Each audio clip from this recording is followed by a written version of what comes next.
I'm keen to dig down into the detail that affects your life, whether it's your business life, your family life, your saving life, whatever it is. We're going to dig into all of it over the next couple of hours. Natasha Clark still with me, LBC's political editor, and Andrew Marr is here as well, presenter of Tonight with Andrew Marr on LBC. Clearly, any budget is political in nature as well as economic in nature, but this perhaps more so than many we've seen for a long while. We'll hear from Andrew in just a second. But Natasha, why don't you trot us through some of the highlights / lowlights of what she's just announced today. And like we were just saying, Sheila, obviously this is such a well-trailed budget. There's so little of it that's actually new today. But some of the things that we've got confirmed: an income tax threshold freeze for another couple of years. The fuel duty freeze will continue for another 6 months and then end. I think that's really interesting. We should get back into talking about that later. The removal of the 2-child benefit limit, as you say, is going to have a real impact on families. That extra charge on big homes, the so-called mansion tax for 2 million people, extra money for the NHS, schools, the minimum wage hike, the ISA cash limit reduced, and the salary sacrifice pensions scheme. We should also talk about that. Yeah. Extra energy bills help. Clearly, I think the Chancellor wanted to make that her rabbit out of the hat. £150 off the average energy bill, she says. Will that make a difference? So lots of things in there to really dig into. But most of it we did already know, Sheila. But there were some things like the help for minors with their pensions and the blood scandal money, that it won't be taxed. It won't be subject to inheritance tax, however it's received. I mean, these are more niche sort of issues. Yeah, in terms of the top line stuff, exactly, there was a lot that we already knew was coming. But I think you're completely right that, yes, some of these measures are going to have had some huge impacts. I mean, the number of MPs she name-checked and thanked for their essentially lobbying. It's the job that they do to get her ear. Let's talk to Andrew about that really headline thing of the tax thresholds remaining. You and I spoke about this a week ago, and I made the mistake of suggesting it was a stealth tax. There's no stealth about it. It is a huge tax rise, and it goes on for 3 years, which is a year longer, I think, than anybody had expected. She said a year ago this would be a tax on working people, which, if you remember, at the time of the election, the Labour Party said they would not be doing. Yes. She didn't try to dodge that today. She said it a year ago, but that everybody was going to have to pay for this. It's a massive tax increase, and people are really going to feel it. I think more even than the smaller measures like the mansion tax and what she's doing on pensions. This is, she always likes to say she's a Labour Chancellor delivering a Labour budget, and that is absolutely what it was. I thought there were lots of smaller measures I quite liked here, but it's the surrounding politics, Sheila. Absolute chaos. I've been covering politics for an awful long time. I won't say how many decades, but quite a few of them, and I have never seen a day like this. I mean, this specifically the OBR drop. The OBR. Leaking the budget. We've had chancellors resigning for leaking one tiny phrase from one tiny part of a budget just a few moments before they go into the chamber. Hugh Dalton. This is the entire budget leaked by the OBR, and she made her anger clear in the chamber about who was responsible. It is absolutely astonishing. The markets, by the way, had a massive heart attack when that happened. The bond markets were flying all over the place. They have now settled down, and the market reaction seems, relatively speaking, quite calm, even positive. Well, with that almost 22 billion headroom, you and I were talking about it an hour or so ago. Yeah. I'm sure they like that very much. That OBR leak, mistake, whatever it was, turns out to be, will a head roll? I think probably. I think somebody has to, really. That is just astounding, really, that could happen. And like I say, the entire document, not just a little snippet of it, as Andrew says, was available online and still available online. I've been reading it for the past 2 hours. People were in the chamber, weren't they? We will have a big resignation, I bet, so, by the end of play today. From the OBR. I think someone at the OBR has to take responsibility for that. But yes, you're completely right. That taking a step back, the politics of this budget. Tax rises. This is a tax bonanza of the likes that we have never really seen. Even the Office for Budget Responsibility say this is the third largest increase in tax for the OBR on record. So since 2010, only 2 other budgets would raise tax by more of a percentage take from that. One of them last year. Exactly. And I think there will be a discussion by the end of the day, Sheila, about really, obviously, Rachel Reeves not breaking the actual letter of that manifesto in terms of those increase in income tax, VAT, national insurance. But is she breaking the spirit of the manifesto? Is she breaking what she said she wasn't going to do, what Keir Starmer repeatedly said he wasn't going to do, raise taxes on working people? And was that promise worth making that or not?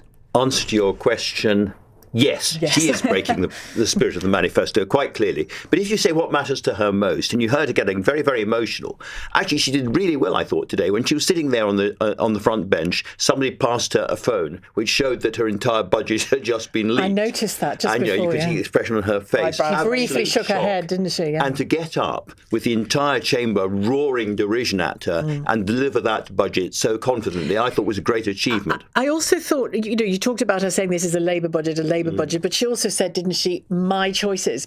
She took full responsibility for this because she knows the knives are out. They really are out for her and for Keir Starmer. But around the whole child poverty part of the budget, I thought you really heard her own emotion coming through. Asking herself, no doubt after some very, very hard days in the mirror, what am I doing this for? Why am I in politics? And I thought you could tell from the chamber, she's in politics for issues around child poverty and the poorest of the poor. That's what she thinks being Chancellor is really about. It's really interesting because that I noticed that too. And Natasha, just speak to us for a minute on, and we will get into the detail of how this affects people's money. Obviously, that's a massive part of what we're going to talk about for the next 2 hours. But the politics of this is the emotion that we saw there when she talked about child poverty, when she talked about her school and the sort of the commitment she wanted to give to children living in poverty in particular.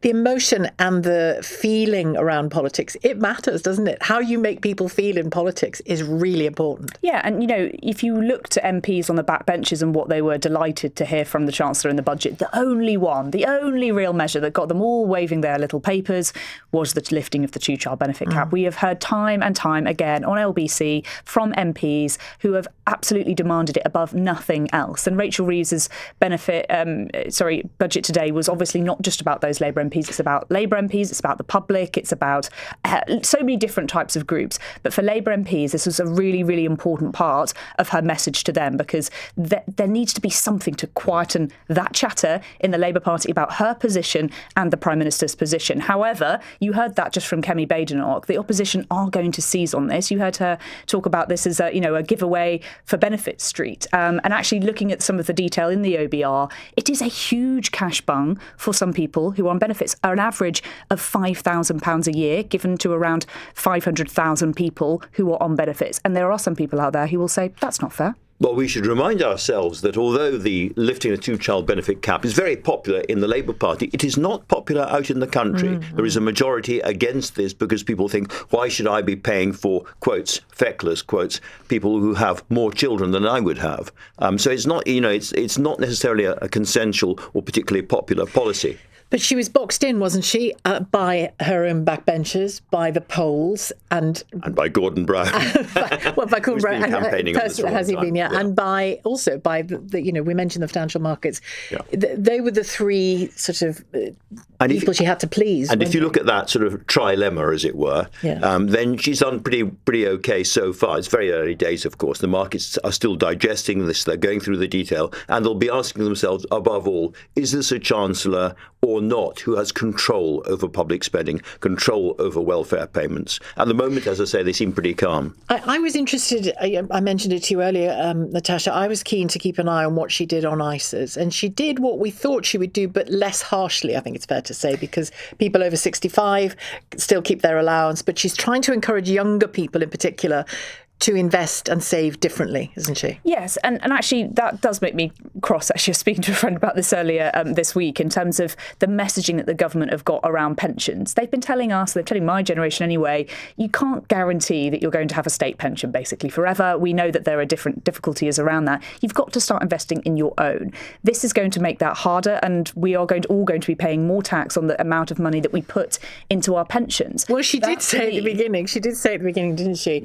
If you'd invested in stocks and shares, you'd have had £50,000 more. There's clearly nudge theory going on here. Absolutely. I think about 3/4 of this is paid by business, by employers, but a quarter by the people themselves. It's a very low amount, £2,000 a year. £4.5 billion she's taking out of this. It's a big change. It's a huge chunk, but after governments and treasuries of so many years saying you've got to put more into your pension, you're totally now penalising the opposite. And if we are going to have an honest conversation about the state pension, which isn't going to happen until the end of the Parliament, because we know that all the government's the government has committed to do that. Triple lock, yeah. Committed to the triple lock. They want us to put more money into our 15 billion a pensions. year, the triple lock? £15 billion by the end of the Parliament. People talk about the bloated welfare budget growing and growing and growing, and an awful lot of that is about pensioners. Yeah. I think pensions took about 2% of GDP back in the 50s and early 60s. It's now north of 8%. It's a huge growth. We've got a habit of living longer, haven't we? Have got a That's habit. part of the problem.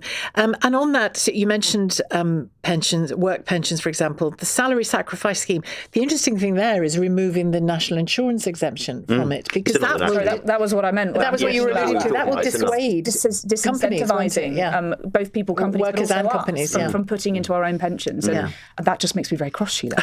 I'm sure you're not the only one who's very cross. What else do we look at here? Not austerity. There wasn't a great deal on well, there was a bit on public spending on those on local authorities, but when she says that we are deciding firmly against austerity, is that strictly true? I think it is strictly true. In terms of the individual measures that we haven't talked about, but I thought were worth mentioning, I thought extra money for local mayors is interesting because, we know that giving extra mayors extra money straight from the Treasury. We know that the mayors are doing better in many respects than central government is doing at the moment. That's a kind of recognition of that. I was very pleased to see extra help for the high street shops at the expense of the big global online retailers. They're taking money from their huge sheds all around the country. Everywhere you go, you see these massive sheds. They're going to be taxed more heavily, and a bit of that money is going to the high street. I thought that was a good measure. I thought there's an awful lot to like in the smaller measures in this budget. She's still totally committed to investment.